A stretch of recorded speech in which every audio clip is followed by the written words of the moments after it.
манай бүлэг дээр бас мэдээллийг хүсэл тавьсан. Бүлгийнхаа хурлаар бас явж байгаад мэдээллийг сонсох шаардлагагүй гэж үзсэн.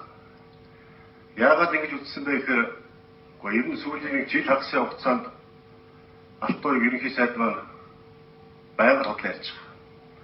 Хамгийн анх ерөнхий сайд болохдоо бүлгийн хурал дээр орж ирээд төрийн албаа гэж оронтой би нэгээр нэмэгдүүлэх юм бол төсвийн зардлыг би нэг төгрөгөөр нэмэгдүүлэх юм бол хариуцлага хүлээж ажиллаа өгнө гэж хэлж байсан.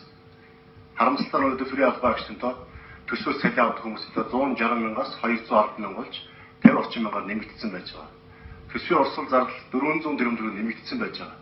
Өнөөдөр хариуцлага хүлээгээгүй л ажина. Энэ засгийн газрынх байгуулж байхдаа 7 өдөр шингөө ажиллана. Өглөө 8 цагаас оройн 9 цаг хүртэл ажиллана гэж хэлж байсан. Өнөөдөр тэгж ажиллахгүй байж байгаа. Сайд нар нь жилд 2 удаа гадагшаа явна гэж ярьж байсан. Өнөөдөр хамгийн дээд нь 30 гаруй удаа гадагшаа явсан. Сайд нар 15 удаа явсан сайд нар байж байна. Ийм л байдалтай хэлсэн л дээ. Энэс хойш бүх юм сайхан байна, эдийн засгийн өсчүүн алдар гэдэг амьдрал сайхан байна гэж яриад байсан. Өнөөдөр бодит байдал дээр тийм байна уу, үгүй байна уу гэдгийг бас чуулган завсарласан хугацаанд бид ард иргэдийн амьдралаа танилцлаа. Бизнес эрхчлээ уулзлаа, эрдэмтэн судлаачтай санал бодлын сонслоо. Зах худалдааны төвөд олон нийтийн байгууллагуудаар явлаа. Бидний сонсож байгаа, бидний үзэж байгаа, туулж байгаа амьдрал засгийн газрын гишүүдтэй ерөнхий сайд ярьж байгаа хоёр бол бас тэмээ ямаа шиг тэнгэр газар шиг зөрүүтэй байгаа юм. Өнөөдөр ч яг энэ байдлыг давтагдаж байна. Ийм байдлаар асуудал яваад байгаа учраас Монгол Ардын намын бүлэг тэр худлаа ярьдаг асуудлыг бүлэг дээрээ сонсох шаардлагагүй гэж үзсэн. Одоо тодорхой тоонууд ярьж эдийн засгийн өсөлт байна гэж ярьж байна. Өнгөрсөн онд Монгол улсын эдийн засгийн 12 орчим ор өссөн. 12 орчим ор. Яг бодит байдал дээр доллар шилжүүлээд үзэх юм бол Монгол улсын дотоодын нийт бүтээгдэхүүн 12-нд 10 тэрбум доллар байсан бол өнөөдөр ханшийн зэрэгээр 10 тэрбум доллар хэврэл байж байна. Өсөлт байхгүй. За өсөлт байдгийг маяг аваад үзэх юм бол хөдөө аж ахуйн салбартаа тэр дундаа мал аж ахуйн салбартаа өсөлт гарсан. Тэр бол засгийн газрын хийсэн ажил биш ээ. Алтуурын ерөнхий сайд хийсэн ажил биш ээ. Хуц ухны хийсэн ажил. Хуц ухны хийсэн ажил. За барилга руу мөнгө орсон. Барилга дээр өсөлт гарсан. Барилга руу яаж өсөлт орсон бэ?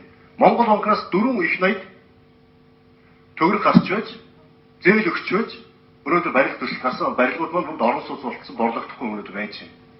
Одоо өнөөдөр орон сууцны зээлийг ипотекийн зээл авсан иргэд маань бүгд ажилгүй болоод, орлогогүй болоод тэр орон сууцны зээлийг төлж чадахгүй хэмжээд өрсөж байгаа.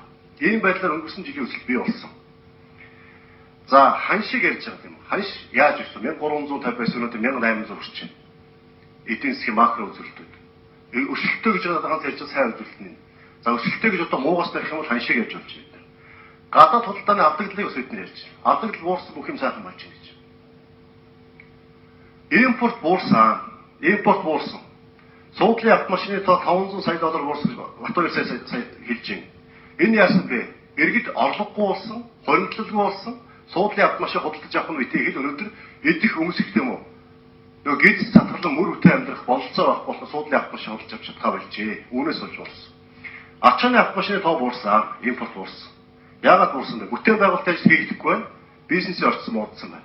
Үүнээс болж буурсан. За дараагийн нэг юм шатхуун буурсан бас тийм. Шатхууны импорт буурсан. Бид дотооддоо шатхуун үйлдвэрлээгүй шүү дээ. Дотооддоо машин үйлдвэрлээгүй шүү дээ. Дотооддоо бид Монголда бүтээгээгүй шүү дээ. Эдгэрийг өнөөдөр яс хэрэглээ буурсан, нийлүүлэлт буурсан, хөрөнгө оруулалт буурсан, эдийн засгийн эрчимжил зогссон. Бизнесийн орцсон муудсан. Үүнээс болж олон аж ахуйн нэгжүүд хаалгаа барьж байна. Олон аж ахуйн нэгжүүд хаалгаа барьснаас болж олон хүмүүс ажилгүй болж байна. Энийгээ дагаад ажилгүйд ядуурлал юм гэж байна. Эргээд нөгөө макро эдийн засгийн үзүүлэлт бол. Санж Мятов сая бас ярьж байна. Ажилгүйд нэмэгдээгүй олон ажлын байр бий болгож байгаа гэж. Нийгмийн даатгалын шимтгэл төлдөг хүмүүсийн тоо өнөөдөр хэдэн мянгаар буурсныг та мэдж байгаа юу? Та мэдэхгүй байна өнөөдөр. Ингэчээд өнөөдөр би ажлын байр их бий болгож байгаа. Бүх юм сайхан байгаа гэж ярьж хэрэггүй. Өнөөдөр нийгмийн даатгалын шимтгэл төлдөг байсан хүмүүсийн тоо хэд болсон нэг бүгд мэдж байгаа. Хэдэн төр өчтөр зүгээр ийг хэлээс гарч ирлээ. Нийгмийн даатгалын шимтгэлийн орлого буурсан, зардал нэмэгдсэн. Ийм байдлаар асуудал байгаад байгаа шүү дээ. Төсөв ярьж байгаа.